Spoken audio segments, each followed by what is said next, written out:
Facebook coin. It's finally here. It's called Project Libra, and it's gonna really change fundamentally what's gonna happen in the cryptocurrency space. Now, all the journalists are going mad about this, and I really wanted to talk to you guys about what are the strengths of Facebook coin and what are its severe weaknesses as well. I've read through the white paper, the technical white paper, the wallet website. I'll put links down on all of this so you can make your own judgment as well. And I did a little bit of a strength, weaknesses, threats, opportunities analysis to see what this thing actually is, what's for, and is it even good to do what it's set out to be.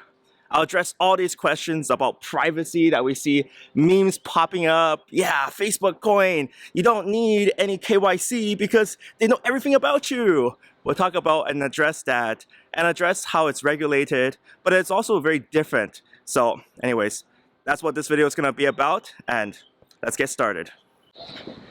Let's get this out of the way first. Facebook coin is the complete polar opposite of Bitcoin. So it's like so different. It's on a totally different end of the spectrum that's not even like the same thing. First of all, Facebook coin is centralized. Facebook, Libra, it's kind of leading the whole thing. It's also regulated. Facebook coin is also backed. So it has some Swiss francs, some US dollars, some bonds, everything. Monetary value backing it. And finally, the consensus mechanism, the technology behind it, it's not permissionless. So it's restricted to a few what they call validators that can join the network. So it's kind of very much like, almost like how Visa works in a way. You know, they have a permission system where they have a bunch of servers, 8 servers around the world that communicate with each other. Well, Facebook kind of just does the same thing, maybe just like 100 instead of 8.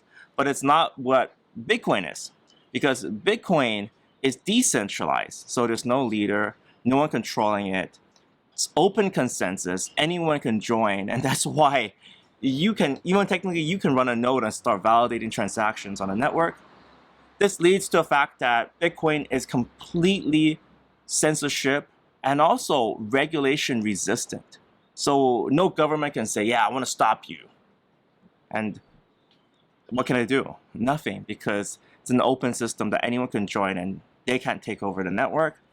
And finally, Bitcoin is not backed. So Bitcoin, what's the value of Bitcoin? There's no fiat currency government backing it. So that's why it's completely different. But the problem it's trying to solve is also very different too. So I wouldn't immediately go and say, yeah, Facebook coin is shit because it's centralized. Well, a lot of things are centralized, like Visa payments, even WeChat Pay, which is what I think Facebook coin is trying to target. Because in the Western world, there's still things like Visa cards and MoneyGram transfers. But what you see in China is that they're almost like, what I say, like 5 years ahead, in the sense that they already skipped that Visa phase, and you can pay anyone with your chat messaging program, which is WeChat. So the moment you can go out, you can pay your kid his tuition fees. You can pay for, like what I was doing, like the ATV driving services, everything. Hotels accept WeChat Pay. Beggars on the streets, they accept WeChat Pay. It's pretty much become the form of digital currency, the internet of money. What, well, we should have had in the Western world for a long ass time. And I think that this is where a lot of journalists miss the point. They're like, oh yeah, it's gonna break the remittance market. That's what Facebook coin is trying to target. No, guys, Facebook coin, with their vision, with what they have with WhatsApp, because Facebook owns WhatsApp, and they also have Facebook, and they have so many partners like Uber. You can do anything you want with it. You can go out anywhere in the world, start paying for your Ubers, start paying for shops, start replacing and disrupting what Visa is, and kind of changing the scope of how we pay around the world. I think that's the real ambition of Facebook coin, or Project Libra, whatever you want to call it. But that is really their objective. They don't want to just take a small portion of the international money transfer market. They want to change how we pay for everything. So let's talk about the advantages of Project Libra. So they got Facebook on board, and Facebook's got Facebook, Instagram, WhatsApp, pretty much the world's communication system right there, ex-China. And reportedly, they have 2.4 billion monthly active users, which is kind of ridiculous. And with the partners that they're bringing on board, you know, your Ubers, your MasterCards, and whatnot, this is the biggest kind of alliance and the use of cryptocurrency that the world's ever seen. So that's just really great. And I really see this as a way that a lot of people can get used to this idea of using a cryptocurrency. It just reaches so many people that it's kind of ridiculous. Now, in terms of other strengths, having the brand there is really important, the recognition of the brand. We've been talking about branding for a long time. This is not something new, or it's not something that has too many negative connotations. I know that Facebook has this whole privacy issue that they're going through. But at the end of the day, what I've been commenting is that there's a cognitive dissonance there. We know that they exploit our privacy, but people still use Facebook. It's not like Facebook has been losing users en masse. 2.4 billion monthly is still a lot. So this is their biggest strength. Oh man, when it comes to weaknesses, Facebook coin is terrible. So if you read their white paper, they talk about how Facebook coin is pseudo-anonymous, just like every other cryptocurrency out there. Like, it's like, oh yeah, we're just as, you know, weak in terms of privacy preserving as, say, Bitcoin.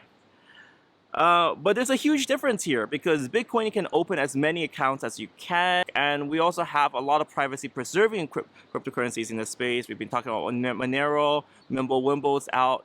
There's so many ways to actually preserve our privacy, our transaction history, because that's actually the weakest part about crypto. The moment you send someone cryptocurrency, they know everything that there is to know about that account. They know your past transactional history, your present, what you're doing, and the future as well. They can watch that wallet and see what you're gonna do in the future. And that's hella scary. And that's a problem we haven't solved yet.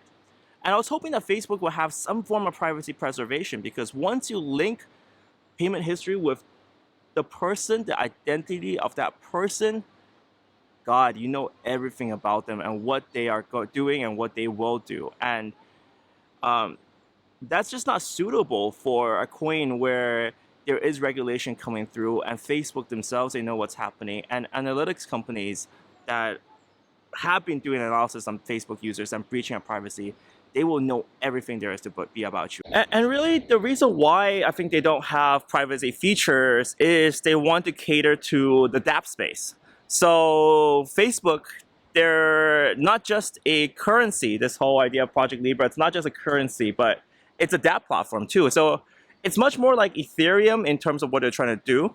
They don't have EVM support, they're supporting their own language called Move, and they want as many developers to come on it as possible. And I don't see why not. And there's a huge opportunity as well for any developers coming into the space. Facebook has in the past been really a cradle for developers to come in. You saw the formation of Zynga, these huge Facebook applications, and by having a decentralized version of that, I think this is going to lead to a lot of developers seriously consider developing in the dApp space. And I think this is also why there's no privacy, because if you want to be a dApp platform, privacy preserving contracts, we're just at the infancy of that. We're so early on that stage, and this is why they opted to have more features, to have more dApps, but at the same time, they fell short a lot on the privacy requirements. Lastly, this is interesting. Facebook claims to be backed by fiat assets or a bucket list of assets. I found that really weird. It's like, how much exactly? Not very specific. It's almost like how Tether does things, but worse. Because Tether is like, yeah, trust us, we're backed by crap, by fiat, 1-to-1 USD, but we won't show you your accounts, we won't want to do audits. Facebook coin is a little bit weird. It's a bucket. It's not just one asset, it's a bucket of assets. I guess just a lot of trust element there.